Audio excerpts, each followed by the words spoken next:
Dear students, welcome to all of you.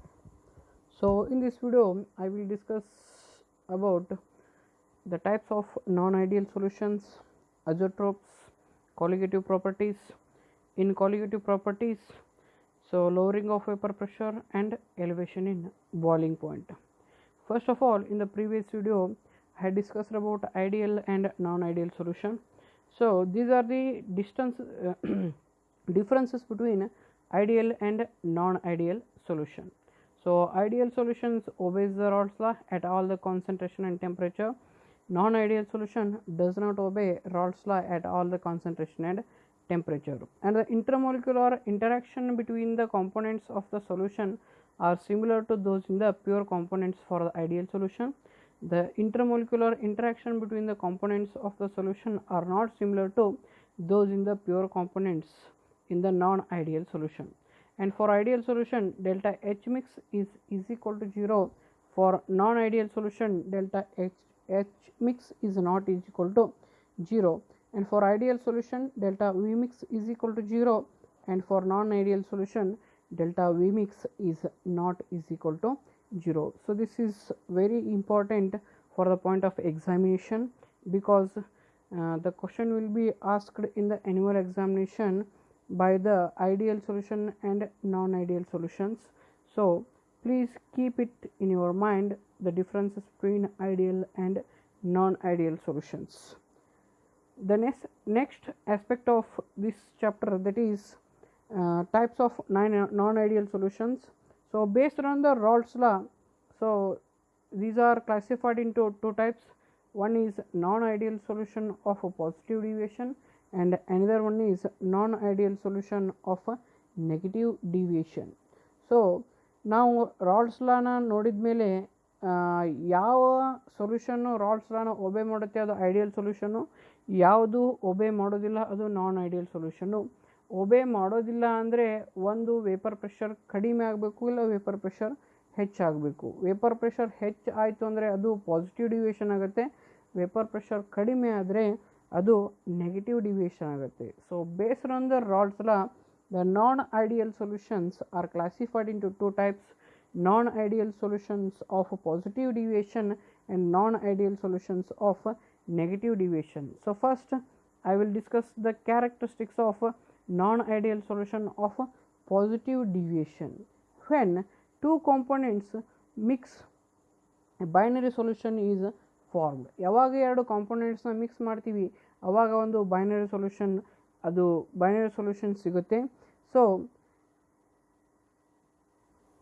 if it is non-ideal solution with positive deviation, the force of attraction between the components of the solution is greater than those in the pure components. Pure ಕಾಂಪೋನೆಂಟ್ಸ್ನಲ್ಲಿ ಯಾವ ರೀತಿ force of attraction ಇರುತ್ತೋ ಅದಕ್ಕಿಂತ force of ಅಟ್ರಾಕ್ಷನ್ನು ಇಲ್ಲಿ ಜಾಸ್ತಿ ಇರುತ್ತೆ. For example ನೀವು ethyl alcohol ಮತ್ತು ಸೈಕ್ಲೋಹೆಕ್ಸನ್ನ ಎರಡನ್ನೂ ಮಿಕ್ಸ್ ಮಾಡಿದಾಗ ಅದರಲ್ಲಿ ಏನಾಗುತ್ತೆ ಅಂದರೆ ಇನ್ನೂ ಜಾಸ್ತಿ ಆಗ್ತಾ ಫೋರ್ಸ್ ಆಫ್ ಅಟ್ರಾಕ್ಷನ್ನು ಇನ್ನೂ ಜಾಸ್ತಿ ಆಗ್ತಾ ಹೋಗುತ್ತೆ. The molecules in the solution have greater tendency to escape out of the ಸರ್ಫೇಸಿಂದ ಎಸ್ಕೇಪ್ ಆಗೋದಕ್ಕೆ ಟ್ರೈ ಮಾಡ್ತಾ ಇರ್ತವೆ, ಜಾಸ್ತಿ ಏನು ಮಾಡ್ತವೆ ಟ್ರೈ ಮಾಡ್ತಾ ಇರ್ತವೆ. Because here the vapour pressure is increased. Vapour pressure ಏನಾಗುತ್ತೆ ಅಂದರೆ ಇನ್ಕ್ರೀಸ್ ಆಗ್ತಾ ಹೋಗುತ್ತೆ. Because here when two components are mixed, some of the bonds are break down. So ಒಂದಿಷ್ಟು ಬಾಂಡ್ಗಳು ಏನಾಗ್ತವೆ ಅಂದರೆ ಬ್ರೇಕ್ ಡೌನ್ ಆಗ್ತವೆ. For example, if you add chloroform into the ethyl alcohol is associated with hydrogen bonding. Ethyl ಆಲ್ಕೋಹಾಲಲ್ಲಿ hydrogen bonding ಇರುತ್ತೆ. So ethyl ಆಲ್ಕೋಹಾಲಲ್ಲಿ hydrogen bonding ಇರೋದರಿಂದ so escaping tendency ಸ್ವಲ್ಪ ಕಡಿಮೆ ಇರುತ್ತೆ. When you add chloroform into the ethyl alcohol, the ethyl alcohol will break down the hydrogen bonding present between the ethyl alcohol molecules. ethyl alcohol molecule ನಲ್ಲಿರ್ತಕ್ಕಂಥ hydrogen ಬಾಂಡಿಂಗ್ನ chloroform ಏನು ಮಾಡುತ್ತೆ, break down ಮಾಡುತ್ತೆ. therefore they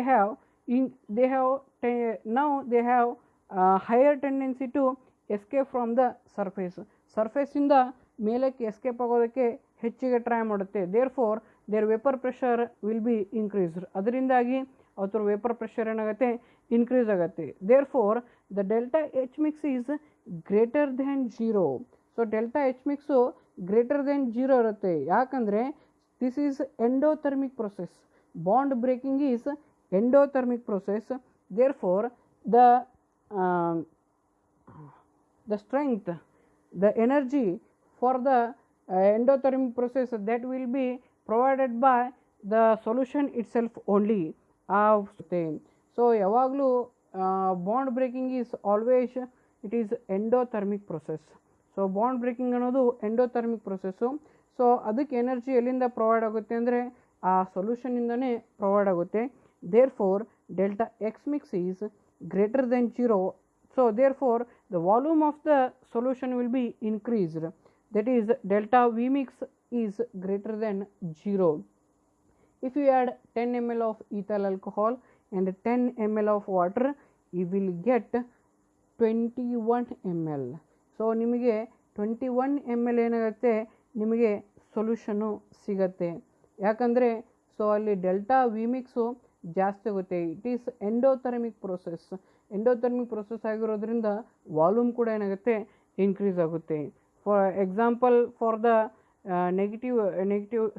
example for the positive deviation solutions are ethyl alcohol and cyclohexane, ethyl alcohol and water, acetone and carbon disulfide, benzene and acetone, methanol and chloroform. So I will show by the vapor pressure curve.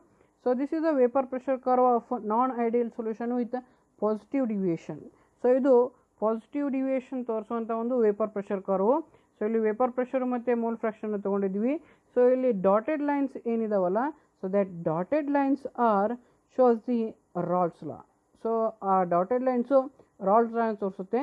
And the solid lines that are indicating the so positive deviation from the Raoult's law. ಆ solid lines ಏನು ತೋರಿಸ್ತವೆ ಅಂದರೆ so ಆ Raoult's law ಇಂದ positive ಡಿವಿಯೇಷನ್ನ ತೋರಿಸ್ತವೆ. Because here the escaping tendency of the molecule is more than that in the pure component. Pure ಕಾಂಪೋನೆಂಟ್ನಲ್ಲಿಗಿಂತ ಹೆಚ್ಚಿಗೆ ಏನಿರುತ್ತೆ ಅಂದರೆ ಎಸ್ಕೇಪಿಂಗ್ ಟೆಂಡೆನ್ಸಿ ಇರುತ್ತೆ. Therefore this will show the positive deviation from the Raoult's law. Raoult's ಲಾನಿಂದ positive ಡಿವಿಯೇಷನ್ನ ತೋರಿಸುತ್ತೆ. And another type of non-ideal solution is non-ideal solution with negative deviation.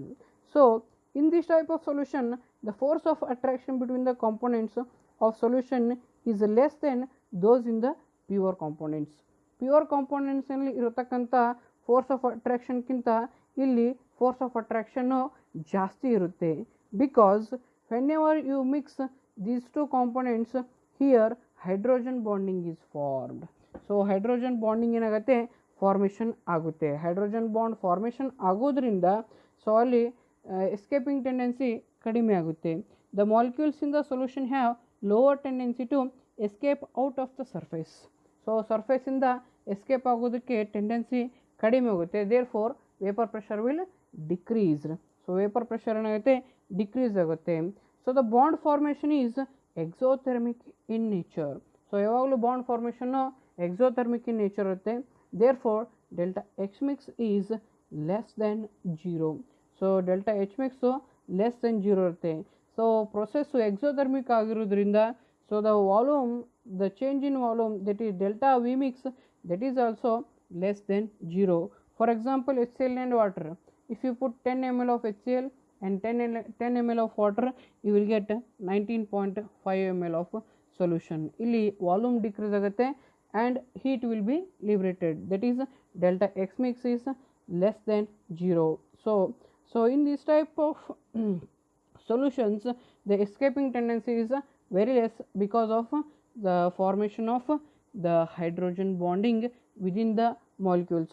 For example, if you add acetone and chloroform, acetone ಮತ್ತು chloroform add ಮಾಡಿದಾಗ so there will be formation of hydrogen bonding between acetone and chloroform. Look here. So this is the hydrogen bonding formed between the acetone and chloroform. So hydrogen bonding is nothing but the bond between hydrogen and most electronegative atom, that is here it is oxygen. So here the hydrogen bond is formed, the dot shows the force of attraction between hydrogen and oxygen. So this is the hydrogen bonding, that is why the force of attraction between molecules will be increased and the escaping tendency will decrease, and this will be explained by this curve. So this dotted line shows the Raoult's law. So these lines will show the decrease in the vapor pressure of the solution, that means this shows negative deviation from the Raoult's law, that is why these are called as the non-ideal solutions with negative deviation.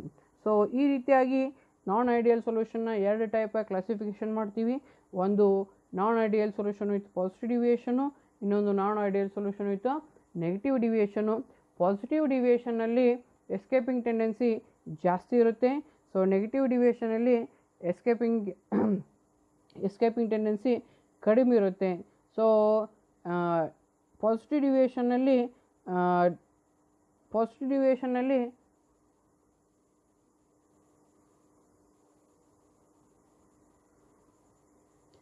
so the next aspect is azeotropes. So azeotropic mixture. So azeotropic mixture, these are the binary mixtures of liquids having the same composition in liquid and vapor phase and boils at constant temperature. So ಒಂದೇ ರೀತಿಯಾದಂಥ face ಇರುತ್ತೆ. So mixer liquid ಮತ್ತು vapour ಫೇಸ್ನಲ್ಲಿ ಎರಡು ಫೇಸ್ನಲ್ಲಿ ಕೂಡ ಕಾಂಪೋಸಿಷನು same ಇರುತ್ತೆ ಮತ್ತು ಇವು ಒಂದು ಕಾನ್ಸ್ಟಂಟ್ ಟೆಂಪ್ರೇಚರ್ನಲ್ಲಿ ಬಾಯ್ಲ್ ಆಗುತ್ತೆ. In such cases it is not possible to separate the components by fractional distillation. So ನಾವು ಈವನ್ ಫ್ರ್ಯಾಕ್ಷನಲ್ ಡಿಸ್ಟಿಲೇಷನ್ ಕೂಡ ನಾವು ಏನು ಮಾಡೋಕ್ಕಾಗಲ್ಲ, ಈ ಕಾಂಪೊನೆಂಟ್ಸ್ನ ನಾವು ಬೇರೆ ಮಾಡೋಕ್ಕಾಗಲ್ಲ. Fractional distillation it is one of the method to separate the organic point difference 25 degree ಸೆಲ್ಸಿಯಸ್ಗಿಂತ ಕಡಿಮೆ ಇರತಕ್ಕಂಥ ಒಂದು ಆರ್ಗ್ಯಾನಿಕ್ ಲಿಕ್ವಿಡ್ಸನ್ನು ನಾವು ಯಾವ ರೀತಿ ಸಪ್ರೇಟ್ ಮಾಡ್ತೀವಿ ಅಂದರೆ ಫ್ರ್ಯಾಕ್ಷನಲ್ ಡಿಸ್ಟಿಲೇಷನಿಂದ ಸಪ್ರೇಷನ್ ಮಾಡ್ತಿದ್ದೀವಿ. ಬಟ್ ಈ ಅಜೋಟ್ರೋಪಿಕ್ ಮಿಕ್ಸ್ಚರ್ನ ನಾವು ಏನು ಮಾಡೋಕ್ಕಾಗಲ್ಲ ಅಂದರೆ ಇವನ್ ಫ್ರ್ಯಾಕ್ಷನಲ್ ಡಿಸ್ಟಿಲೇಷನ್ ಯೂಸ್ ಮಾಡ್ಕೊಂಡು ಕೂಡ ನಾವು ಸಪ್ರೇಟ್ ಮಾಡೋಕ್ಕಾಗಲ್ಲ. Azeotropic mixtures are the binary solutions. These are having same composition in the liquid and vapor phase and boils at the constant temperature. And these are of two types. So ಇವು ಕೂಡ ಎರಡು type ಇರ್ತವೆ. So one is minimum boiling azeotrope, another one is maximum boiling azeotrope. So ಒಂದು minimum boiling azeotrope, ಇನ್ನೊಂದು maximum boiling azeotrope. The solution which shows large positive deviation from the Raoult's law form minimum boiling azeotrope at specific concentration. So ಯಾವುದು ರಾಲ್ಟ್ಸ್ ಲಾ ಇಂದ large positive ಡಿವಿಯೇಷನ್ನ ತೋರಿಸುತ್ತೆ ಅದು minimum boiling ಅಜೋಟ್ರೋಪ್ನ formation ಮಾಡುತ್ತೆ. For example ಇಥನಾಲು ಮತ್ತು water. Ethanol 95% ಮತ್ತು 5% water ಇವೇನು ಮಾಡ್ತವೆ ಅಂದರೆ ಅಜೋಟ್ರೋಪಿಕ್ ಮಿಕ್ಸ್ಚರ್ನ ಫಾರ್ಮೇಷನ್ ಮಾಡ್ತವೆ. ಸೊ ಇವತ್ತರ ಬಾಯ್ಲಿಂಗ್ ಪಾಯಿಂಟ್ ಏನಿರುತ್ತೆ ಅಂದರೆ 351 ಕೆಲ್ವಿನ್ ಇರುತ್ತೆ. ಸೊ ಇವತ್ತರದ್ದು 351 ಕೆಲ್ವಿನ್ನು ಬಾಯ್ಲಿಂಗ್ ಪಾಯಿಂಟ್ ಇರೋದ್ರಿಂದ so this is belongs to the solution with minimum boiling point azeotrope. So ಇದು ಯಾವುದಕ್ಕೆ ಸೇರುತ್ತೆ ಅಂದರೆ ಮಿನಿಮಮ್ ಬಾಯ್ಲಿಂಗ್ ಅಜೋಟ್ರೋಪಕ್ಕೆ ಸೇರುತ್ತೆ. Another one is maximum boiling azeotrope. The solution which show negative deviation from the Raoult's law form maximum boiling azeotrope at a specific concentration. ಯಾವುದು ರಾಲ್ಟ್ಸ್ ಲಾ ಇಂದ negative ಡಿವಿಯೇಷನ್ನ ತೋರಿಸುತ್ತೆ ಅದು ಮ್ಯಾಕ್ಸಿಮಮ್ ಬಾಯ್ಲಿಂಗ್ ಅಜೋಟ್ರೋಪ್ನ ಫಾರ್ಮೇಷನ್ ಮಾಡುತ್ತೆ. For example the mixture of HNO3 and water ಮತ್ತು HNO3 mixture ಇದು ಕೂಡ ಒಂದು ಅಜೋಟ್ರೋಪಿಕ್ mixture. ಇದು ಮ್ಯಾಕ್ಸಿಮಮ್ ಬಾಯ್ಲಿಂಗ್ ಪಾಯಿಂಟ್ ಅಜೋಟ್ರೋಪಿಗೆ ಒಂದು ಎಕ್ಸಾಂಪಲು. ಸೊ ಈ ಅಜೋಟ್ರೋಪದ ಬಾಯ್ಲಿಂಗ್ ಪಾಯಿಂಟ್ ಎಷ್ಟಿರುತ್ತೆ ಅಂದರೆ 393.5 ಕೆಲ್ವಿನ್ ಇರುತ್ತೆ. ಯಾವುದು ನೆಗೆಟಿವ್ ಡಿವಿಯೇಷನ್ ತೋರಿಸುತ್ತೆ ಅದು ಮ್ಯಾಕ್ಸಿಮಮ್ ಬಾಯ್ಲಿಂಗ್ ಅಜೋಟ್ರೋಪು, ಯಾವುದು ಪಾಸಿಟಿವ್ ಡಿವಿಯೇಷನ್ ತೋರಿಸುತ್ತೆ ಅದು minimum boiling azeotrope. Keep it in mind. The solution which shows the large positive deviation from the Raoult's law that will form minimum boiling azeotrope, minimum boiling point, minimum boiling azeotrope, and the solution which show negative deviation from the Raoult's law that will form the maximum boiling azeotrope. Example for minimum boiling azeotrope, it is ethanol and water, and for maximum boiling azeotrope it is water and HNO3. So the next aspect is colligative properties. So this is very important.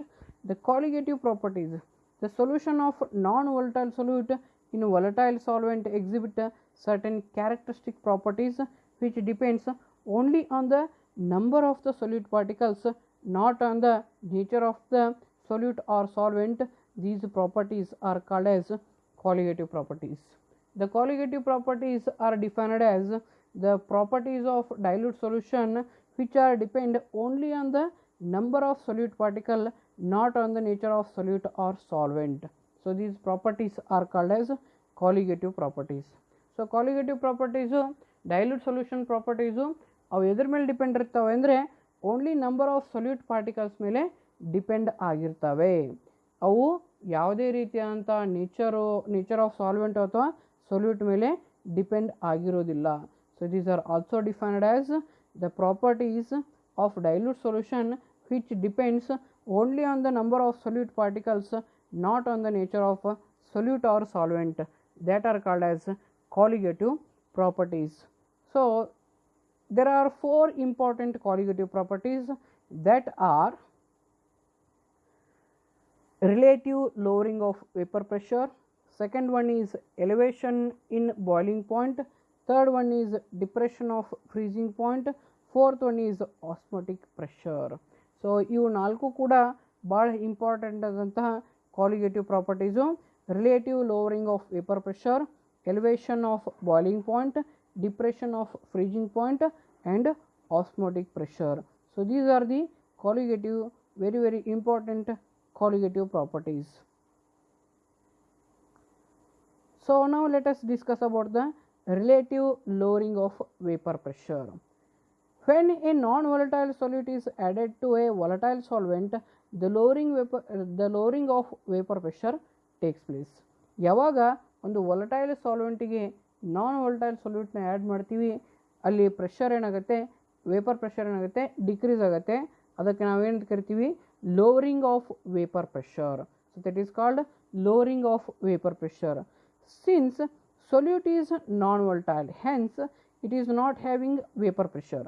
Hence vapor pressure of the solution depends on the mole fraction of the solvent. So ಯಾವಾಗಲೂ ನಾನ್ volatile ಸೊಲ್ಯೂಟು solid ಆಗಿರುತ್ತೆ. ಆ ಸೊಲ್ಯೂಟಿಗೆ ಯಾವುದೇ ರೀತಿಯಂಥ vapour pressure ಇರೋದಿಲ್ಲ. ಆದ್ದರಿಂದ vapour pressure of the solution ಯಾವುದ್ರ ಮೇಲೆ depend ಆಗಿರುತ್ತೆ ಅಂದರೆ only mole fraction of the solvent ಮೇಲೆ ಡಿಪೆಂಡ್ ಆಗಿರುತ್ತೆ. Therefore P is equal to P A. ಅದಕ್ಕೋಸ್ಕರ ಈಗ total pressure of the solution ಏನಾಗುತ್ತೆ, ಓನ್ಲಿ ಪಿ ಎ ಆಗುತ್ತೆ. So P A plus P B ಬರಿತಾ ಇದ್ವಿ, ಪಿ ಎ ಆಯಿತು. ಯಾಕಂದರೆ ಇಲ್ಲಿ vapour pressure of the solution is equal to vapour pressure of the solvent only. ಸೊಲ್ಯೂಟ್ದು vapour pressure ಇರೋದಿಲ್ಲ. Therefore P is equal to P A. According to Raoult's law, P A is equal to P A naught into chai A. Raoult's law ಪ್ರಕಾರ P A is equal to P A naught into chai A. Therefore P is equal to P A naught into chai A. ಆದ್ದರಿಂದ ನಮಗೇನಾಗುತ್ತೆ, P is equal to P A naught into chai A. But chai A is equal to 1 minus chai B, because chai A plus chai B is equal to 1. Therefore chai A is equal to 1 minus chai B. Substitute in the equation. Therefore P is equal to PA naught into 1 minus chai B. Chai A ಇದ್ದಲ್ಲಿ 1 minus chai B ನ substitute ಮಾಡಿದಾಗ P is equal to PA naught into 1 minus chai B. ಅದನ್ನು multiplication ಮಾಡಿದಾಗ P is equal to PA naught minus PA naught into chai B. So ಅದನ್ನು multiplication ಮಾಡಿದಾಗ ನಮಗೇನು ಬರುತ್ತೆ, P is equal to PA naught minus PA naught into chai B. So ಅದನ್ನು P A naught into chi ಬಿನ ಈ ಕಡೆ ತೊಗೊಂಡ್ರೆ P A naught into chi B is equal to P A naught minus P. So minus P A naught into chi B ಈ ಕಡೆ ಬಂದರೆ plus ಆಗುತ್ತೆ, plus P ಇದ್ದದ್ದು ಈ ಕಡೆ ತೊಗೊಂಡ್ರೆ ಮೈನಸ್ ಪಿ ಆಗುತ್ತೆ. Therefore, Pa naught into Chi B is equal to Pa naught minus P. Therefore, Chi B is equal to Pa naught minus P divided by Pa naught. ಈ ಕಡೆ multiplication ಇದ್ದದನ್ನು ಈ ಕಡೆ ತೊಗೊಂಬಂದರೆ divide ಆಗುತ್ತೆ. Therefore, Chi B is equal to Pa naught minus P divided by Pa naught, or Pa naught minus P divided by Pa naught is equal to Chi B. So, Pa naught minus P is known as lowering of vapor pressure, and Pa naught minus P divided by Pa naught is known as relative lowering of vapor pressure. So, relative lowering of vapor pressure na ನಾವು ಈ ರೀತಿ ಕೂಡ derivation ಮಾಡಬಹುದು. So Pa naught minus P divided by Pa naught is known as relative lowering of vapor pressure. So, relative lowering of vapor pressure is the ratio of lowering vapor pressure of the solution to the vapor pressure of the pure solvent.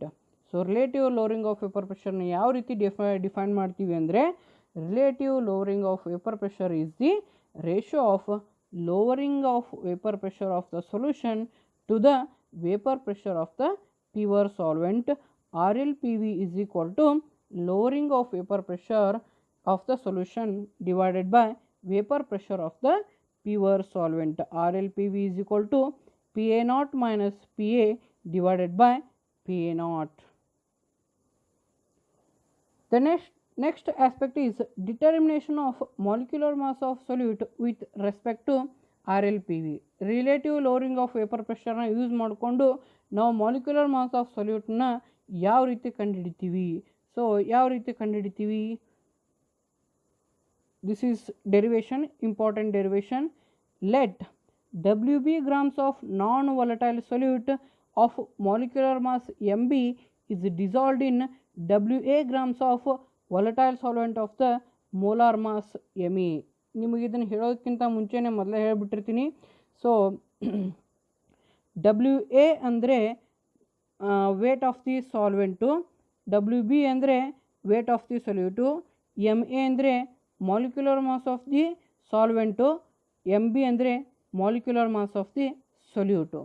So remember it, Wa is weight of solvent, Wb is weight of solute, Ma is mass of solvent, Mb is molecular mass of solute. So let Wb grams of non-volatile solute of molar mass Mb be dissolved in Wa grams of volatile solvent of molecular mass of Ma. Mole fraction of the solute Chi B is equal to Nb divided by Na plus Nb.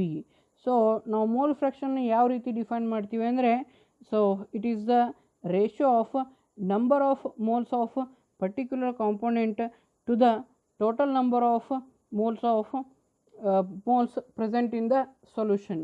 So therefore Chi B is equal to Nb divided by Na plus Nb, where Na and Nb are the number of moles of solvent and solute respectively. So Na ಮತ್ತು Nbಗಳು number of moles of solvent and solute respectively. So ಮೋಲ್ಸ್ನ ಯಾವ ರೀತಿ ನಾವು calculate ಮಾಡ್ತೀವಿ ಅಂದರೆ, weight divided by molecular weight. So ಒಂದು weight ತೊಗೊಂಡು ಅದಕ್ಕೆ ಮಾಲಿಕ್ಯುಲರ್ ವೇಟ್ ಮೇಲೆ ಡಿವೈಡ್ ಮಾಡಿದ್ದೀವಿ ಅಂದರೆ ನಮಗೆ ನಂಬರ್ ಆಫ್ ಮೋಲ್ಸ್ ಸಿಗುತ್ತೆ. Therefore Na is equal to Wa divided by Ma and Nb is equal to Wb divided by Mb. So weight divided by molecular weight will be gives the number of moles. For dilute solution, the number of moles of solute is negligible when compared to the number of moles of solvent. So ಯಾವಾಗಲೂ dilute ಸೊಲ್ಯೂಷನ್ನ ತೊಗೊಂಡಾಗ ಅಲ್ಲಿ number of moles of solute ಬಹಳ less ಇರುತ್ತೆ, ಯಾಕಂದರೆ ನಾವು solute ಹಾಕೋದು ಬಹಳ ಲೆಸ್ ಪರ್ಸೆಂಟೇಜು. ಸೊ ಅದಕ್ಕೋಸ್ಕರ number of moles of solute is negligible. That is Na plus Nb is equivalent to Na. So Na plus Nb ಎರಡೂ ಕೂಡಿಸಿದ್ರು ಅದು ನೆಗ್ಲಿಜಿಬಲ್ ಇರೋದ್ರಿಂದ so it is equivalent to Na. Therefore Chi B is equal to Nb divided by Na. So ಅದರಿಂದ ಏನಾಗುತ್ತೆ ಅಂದರೆ Chi B is equal to Nb divided by Na. Chi B is equal to Wb divided by Mb divided by Wa divided by Ma. therefore chai b is equal to wb into ma divided by mb into wa. So ನಮಗೆ chai b ಸಿಕ್ತು. chai b is equal to wb divided by ma divided by mb divided by wa. Therefore, but we know that pa naught minus p divided by pa naught is equal to chai b.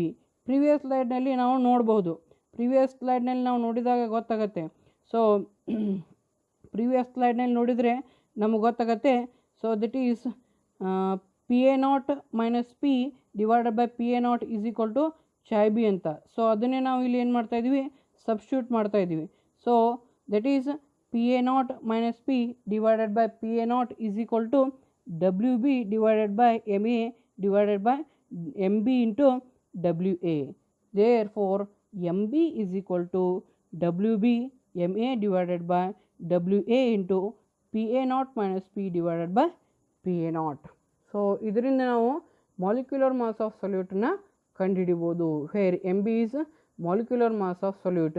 If WB, WA, MA are known, the relative lowering of vapor pressure can be determined experimentally and hence molar mass of the solute MB can be calculated.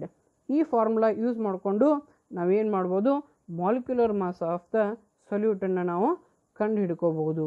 Once again I will repeat.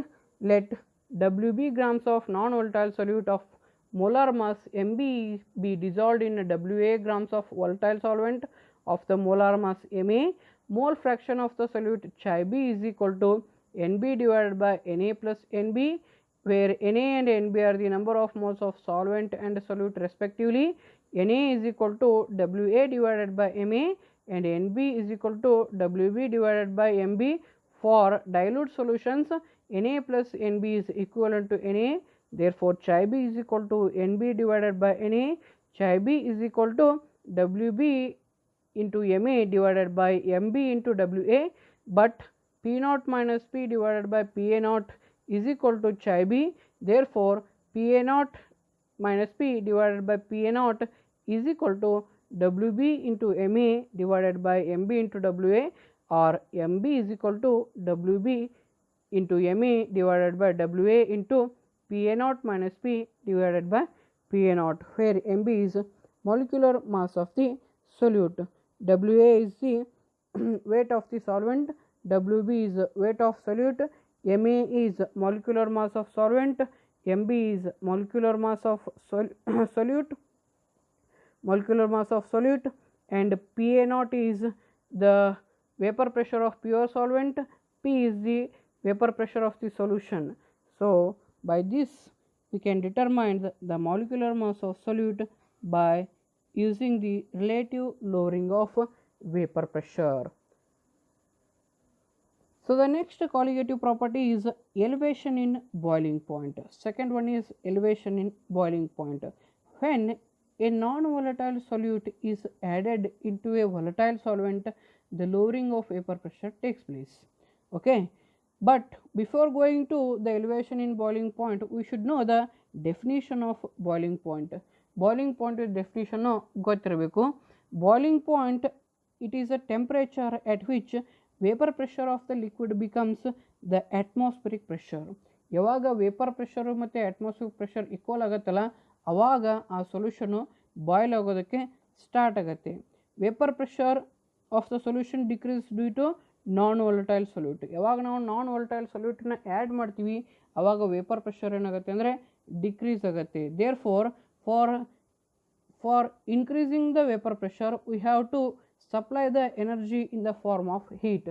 ನಾವು vapour ಪ್ರೆಷರ್ನ increase ಮಾಡಬೇಕಾದ್ರೆ ಏನು ಕೊಡಬೇಕಾಗತ್ತೆ, ಜಾಸ್ತಿ ಹೀಟ್ನ supply ಮಾಡಬೇಕಾಗುತ್ತೆ. Because vapour pressure is directly proportional to absolute temperature. Temperature ಯಾವ ರೀತಿ ಇನ್ಕ್ರೀಸ್ ಆಗುತ್ತೆ ಅದೇ ರೀತಿ ವೇಪರ್ ಪ್ರೆಷರ್ ಕೂಡ ಇನ್ಕ್ರೀಸ್ ಆಗ್ತಾ ಹೋಗುತ್ತೆ. ಸೊ ಅದಕ್ಕೋಸ್ಕರ some additional heat is required to reach the vapour pressure of the solution.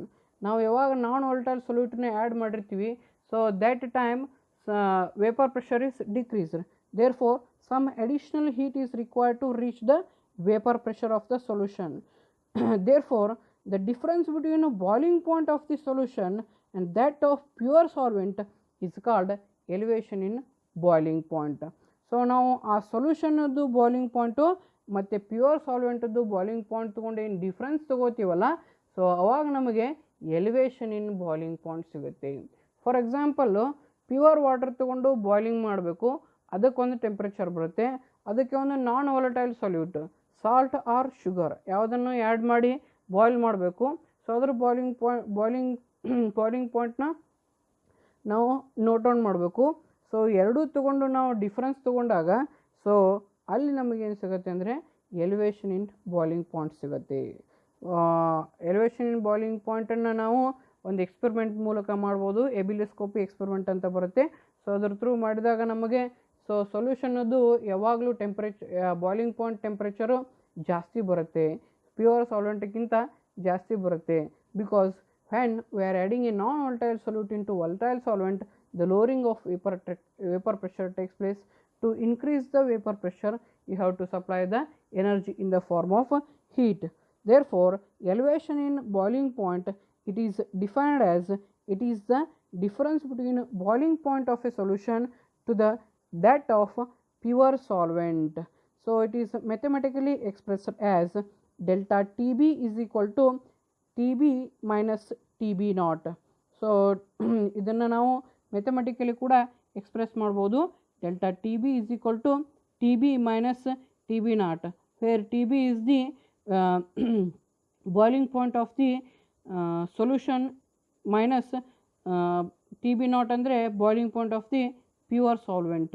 So therefore by using this formula we can calculate the elevation in boiling point. Delta TB is equal to TB minus TB naught, where TB is boiling point of the solution, TB naught is boiling point of the pure solvent. The next one is the derivation of relation between elevation in boiling point and the molecular mass of the solute. Molecular mass of the solute ಮತ್ತು elevation in boiling point ನಡುವೆ ಒಂದು relation ಇದೆ. So ಅದರಿಂದ ಒಂದು ಡೆರಿವೇಷನ್ನ ಮಾಡ್ತಾ ಇದ್ದೀವಿ. So this is the vapor pressure curve of elevation in boiling point. Elevation in boiling point is the vapor pressure curve. So along the x-axis, so we are taking temperature, along the y-axis vapor pressure. So the orange line that shows the boiling point of the solvent and the black line that shows the boiling point of the solution. So boiling point of solution ಮತ್ತೆ boiling point of the ಸಾಲ್ವೆಂಟನ್ನು ತೊಗೊಂಡಿವಿ. So ಇಲ್ಲಿ delta TB ಇದೆ, delta TBನ ನಾವು ಎರಡು green line ಮಧ್ಯೆ ಬರೆದಿರ್ತೀವಿ. So that is the difference between the boiling point of solution and the boiling point of the pure solvent. So delta TBನ ನಾವು ಕ್ಯಾಲ್ಕುಲೇಟ್ ಮಾಡ್ಬೇಕಾದ್ರೆ ನಮಗೆ TB ಗೊತ್ತಿರಬೇಕು, TB ನಾಟ್ ಗೊತ್ತಿರಬೇಕು. ಸೊ ಅದನ್ನ ಯೂಸ್ ಮಾಡಿಕೊಂಡು ನಾವು ಕ್ಯಾಲ್ಕುಲೇಟ್ ಮಾಡ್ತಾಯಿದ್ದೀವಿ. So next, according to Raoult's law, elevation in boiling point is directly proportional to the molality. So Raoult's law ಪ್ರಕಾರ so elevation in boiling point ಎದಕ್ಕೆ ಡೈರೆಕ್ಟ್ಲಿ ಪ್ರಪೋರ್ಷನಲ್ ಇರುತ್ತೆ ಅಂದರೆ ಮೋಲಾಲಿಟಿಗೆ ಡೈರೆಕ್ಟ್ಲಿ ಪ್ರಪೋರ್ಷನಲ್ ಇರುತ್ತೆ. ಸೊ ಯಾವ ರೀತಿ ಮೋಲಾಲಿಟಿಗೆ ಡೈರೆಕ್ಟ್ಲಿ ಪ್ರಪೋರ್ಷನಲ್ ಇರುತ್ತೆ ಅಂದರೆ, ಸೊ ನಾವು already relative lowering of vapour pressure ನೋಡಿದ್ವಿ. So relative lowering of vapour pressure is directly proportional to the molality. So relative lowering pressure ಕೂಡ ಮೋಲಾಲಿಟಿಗೆ ಡೈರೆಕ್ಟ್ಲಿ ಪ್ರಪೋರ್ಷನಲ್ ಇರುತ್ತೆ. ಸೊ ಮೋಲಾಲಿಟಿ ಮತ್ತು ಎಲಿವೇಶನ್ ಇನ್ ಬಾಯ್ಲಿಂಗ್ ಪಾಯಿಂಟು ಎರಡೂ directly proportional ಇರೋದ್ರಿಂದ so delta TB, so that is elevation in boiling point is directly proportional to the molality. Therefore delta TB is directly proportional to m, or it can be written as delta TB is equal to Kb into m, where Kb is called molal elevation constant. ನಾವು ಯಾವುದೇ ಒಂದು ಇಕ್ವೇಷನ್ನ directly proportional ಇದ್ದದನ್ನು ನಾವು equal to ಅಂತ ಬರಿಬೇಕಾದ್ರೆ ಅಲ್ಲಿ ಒಂದು ಕಾನ್ಸ್ಟೆಂಟ್ನ ಬರೆದು ಮುಂದೆ ಬರಿತೀವಿ.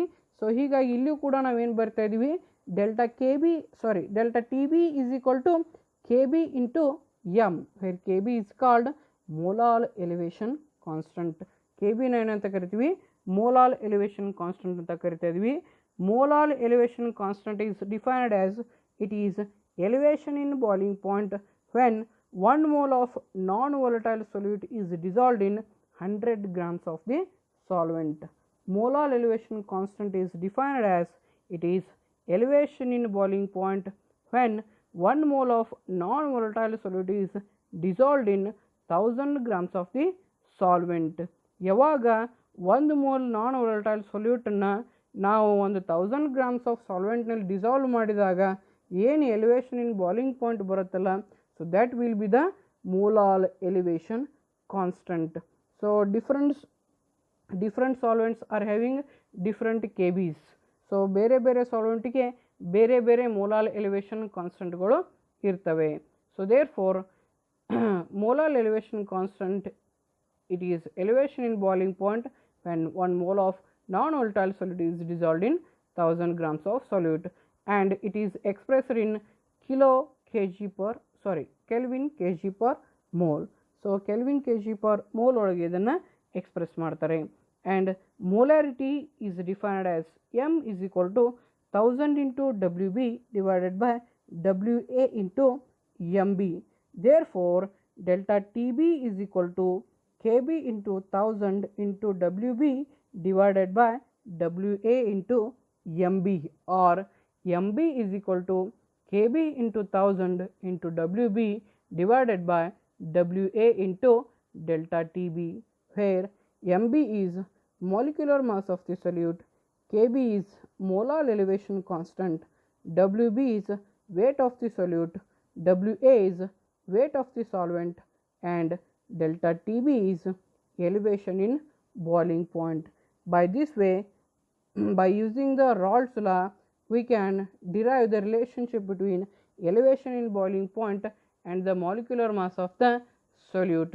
Once again I will repeat, according to Raoult's law, elevation in boiling point is directly proportional to molality, that is delta Tb is directly proportional to m, or delta Tb is equal to Kb into m, where Kb is called a molar elevation constant. Molar elevation constant is elevation in boiling point when 1 mole of non-volatile solute is dissolved in 1000 grams of solvent. The unit of Kb is Kelvin kg per mole.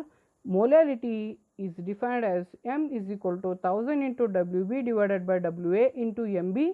Therefore delta Tb is equal to Kb into 1000 into Wb divided by Wa into Mb, or Mb is equal to Kb into 1000 into Wb divided by Wa into delta Tb, where Mb is molecular mass of solute, Kb is molar elevation constant, Wb is weight of solute, Wa is weight of solvent, and delta Tb is elevation in boiling point. So by this I conclude my video. Thank you.